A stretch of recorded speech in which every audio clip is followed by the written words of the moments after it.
So, isang mapagpalang gabi po sa ating lahat. Muli ho, si Mia Tesbusyan, and welcome to our daily devotion with Pastor Russell Ocampo. And today, our devotion talks about paano sumamba ayon sa utos ng Diyos.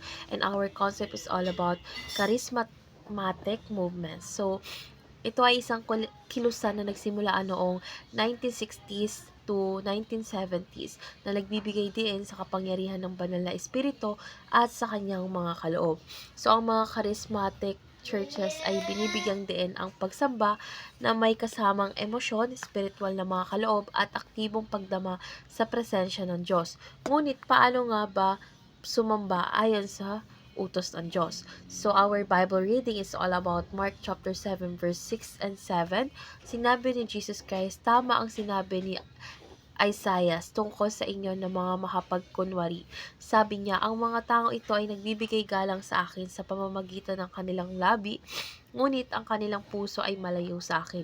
Walang kabuluhan ang kanilang pagsamba sa akin dahil itinuturo nila bilang doktrina ang mga utos ng tao. So, meron din tayo mga additional readings like Matthew chapter 22 verse 37 and 38, Mark chapter 7 verse 6 to 13, 1 Corinthians chapter 12 verse 7 to 11, Romans chapter 12 verse 6 to 8, John chapter 4 verse 23 and 24, and last is Isaiah chapter 29 verse 13.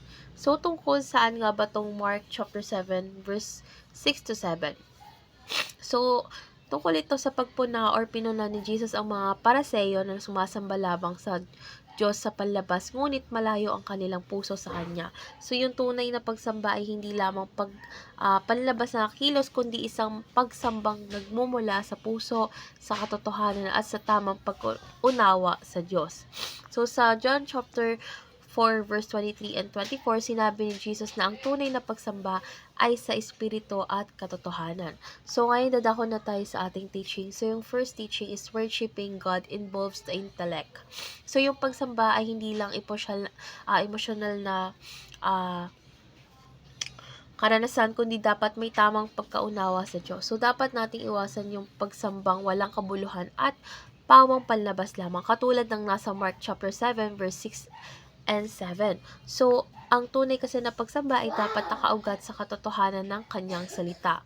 So, second is worshiping God involves the emotion.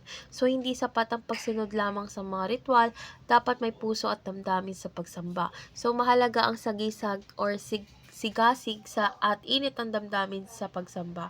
Ngunit dapat itong nakaakla sa katotohanan. So, si David ay isang halimbawa ng pusong sumasamba sa Diyos na may galak, at makikita ito sa Psalm chapter 103 verse 1 and 2. So, last teaching is worshiping God involves action. So, yung tunay na pagsamba is nakikita sa ating pamumuhay, hindi lang sa ating mga awit o panalangin. So, yung pagsamba sa Diyos ay nangangahulugan ng pagsunod sa Kanya, sa kanyang mga utos at pagbabago sa ating pamumuhay. Tulad ng sinabi sa Romans chapter 12 verse 1, ang ating buhay mismo ay isang handog ng pagsamba sa Diyos. So, ngayon dadako na tayo sa ating application. So, yung first application is intellect.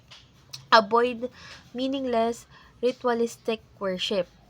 So, magsimba tayo dapat hindi lang dahil sa obligasyon, kundi upang tunay na makilala ang Diyos. So, yung pag-aral ng salita ng Diyos upang ang ating pagsamba is ayon sa kanyang katotohanan. So, dapat natin unawain ang tunay na kahulugan ng pagsamba upang maiwasan ang tradisyonal ngunit walang buhay na pagsamba.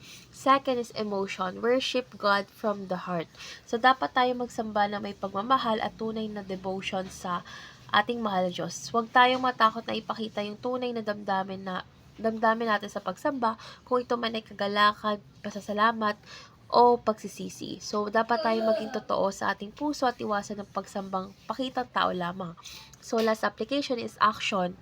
Change your patterns and habits.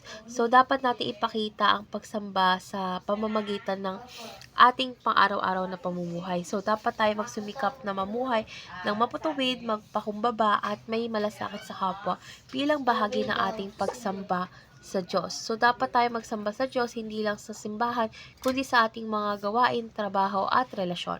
So, ngayon dadako na tayo sa ating last part, which is our discussion.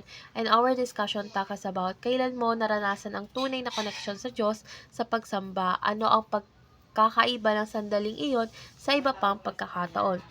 So, yung pagsambang may tunay na connection kasi sa Diyos ay kadalasang nangyayari kapag ito ay nagmumula sa ating puso, puno ng katotohanan at may kasamang pagsundod.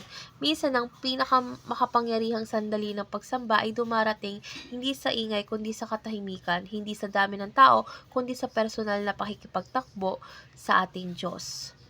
So, let's pray na po. Lord God, turuan mo po kaming sumamba sa iyo sa espiritu at katotohanan. Huwag mo po kaming hayaang mahulog sa walang kamakabuluhang pagsamba na panlabas lamang. Lord God, nais kong maranasan ang presensya mo ng may buong puso, isip at gawa.